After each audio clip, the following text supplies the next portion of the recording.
I never could have predicted that a single cold, rainy evening would completely shift the way I thought about myself, about my marriage, and about the fragile, invisible line that separates what is right from what is terribly wrong. My name is Sarah, and for nearly 7 years I've been married to David. He had been married before me, and from that first marriage came a son, Ethan. When I first walked into their lives, Ethan was just 14, a quiet teenager with sharp, observant eyes and a wall built high around his heart. He had every reason not to trust me. After all, I was the new woman in his father's life. To a boy who had already witnessed his parents' marriage crumble apart, I was nothing more than an intruder stepping into spaces that once belonged to his mother. At the beginning, I didn't expect him to accept me. I kept my distance, respected his silence, and let him decide how much of me he wanted in his world. But time has a way of softening even the hardest edges. Slowly, the boy who once kept his words hidden began to open up. He grew, both physically and emotionally, into a young man, intelligent, respectful, and much more thoughtful than most people gave him credit for. By the time Ethan turned 20, he was in college, but he still came home on weekends whenever his schedule gave him a chance. And by then, the coldness between us had disappeared. What was once suspicion had shifted into trust, and sometimes I dared to believe that he confided more in me than he ever did with his father. David, you see, was a good man, hardworking, dependable, responsible, but he lived buried under piles of work. Business trips carried him from one state to another, and even when he was home, his mind was rarely present with us. While he provided financially and ensured we were comfortable, emotionally he was a man who lived behind locked doors. That gap, that absence, made me step in for Ethan in ways David couldn't. I asked him about his classes, encouraged him through his doubts, and listened when he needed someone to unload his thoughts. Slowly, almost naturally, a bond formed. Innocent at first, yes, but strong enough to be the root of what would happen that night I'll never forget. It all began with what should have been a simple errand. David had realized he'd left some important documents at his parents' old cabin, about 2 towns away. He asked me if I could drive over and retrieve them. It was late autumn, that strange season when the sky can shift in a heartbeat, when still air suddenly becomes wild wind, and dry roads can instantly turn to danger under sheets of rain. I hesitated. I didn't like the thought of being alone on those dark, rural roads at night. But David reassured me. That's when Ethan offered to come along. He said it casually, claiming it would be good to keep me company. But inwardly, I felt a wave of relief. The idea of his calm presence in the passenger seat was comforting. The sky was already heavy with dark clouds as we set off. Rain pattered steadily against the windshield, and the wipers squeaked in their endless rhythm. I gripped the steering wheel tightly, keeping my focus ahead while Ethan and I filled the air with conversation. At first, it was light. Talk of his college classes, the professors he liked, and his endless complaints about his economics teacher. I teased him, laughing, reminding him that his father had voiced the exact same frustrations when he was in college. That laughter eased the tension in the car, making the journey feel less grim. But as the miles rolled by, our words deepened. Ethan admitted something he rarely voiced, that he often felt invisible to his father. That no matter how hard he worked, how much he tried, it seemed David never noticed. I wanted to defend my husband, but I couldn't. He was a kind man, yes, but distant in ways that cut both Ethan and me.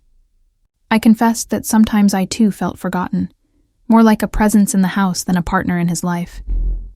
That moment of truth hung between us like a fragile thread, and for a while, we both sat in silence, realizing we carried the same ache, the ache of being unseen.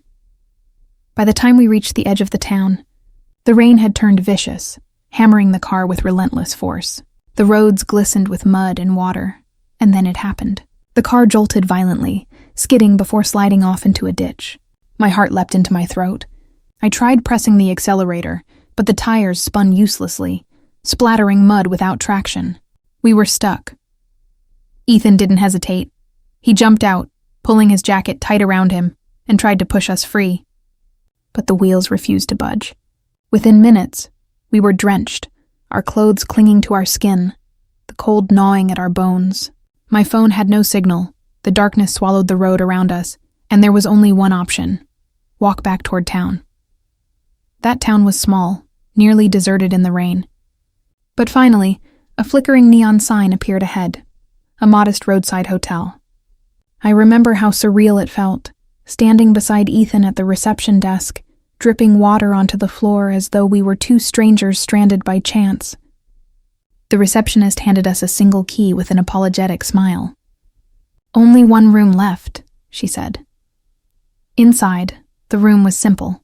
2 beds, a small nightstand, a lamp casting a soft yellow glow.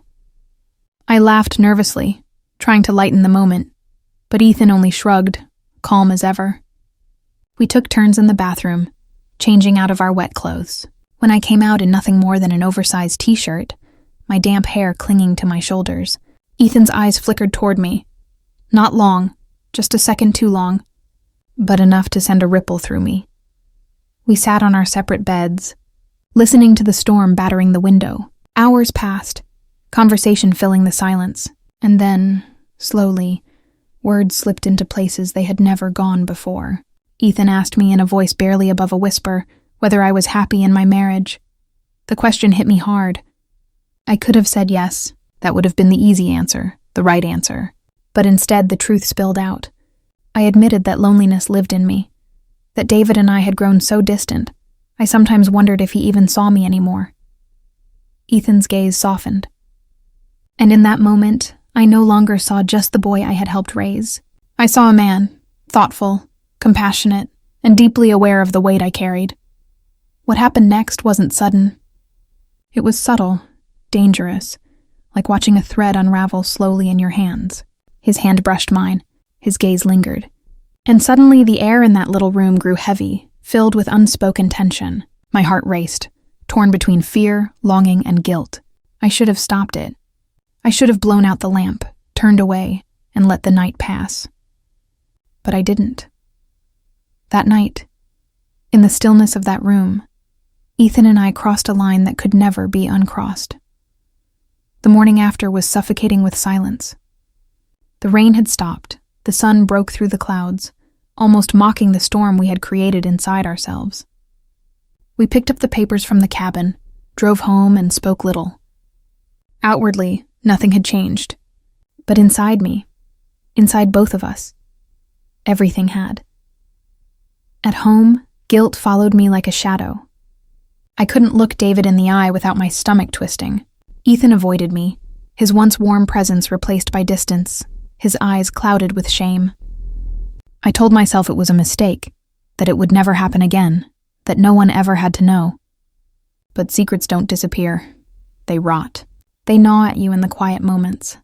Weeks blurred into months. David sensed the growing space between us, though he never asked why. Ethan withdrew further, burying himself in his studies, visiting less often. The bond we once shared, the easy laughter, the comfort, had turned into a bitter reminder of that night that ruined everything. Even now, late at night, I replay the events in my mind. I ask myself why.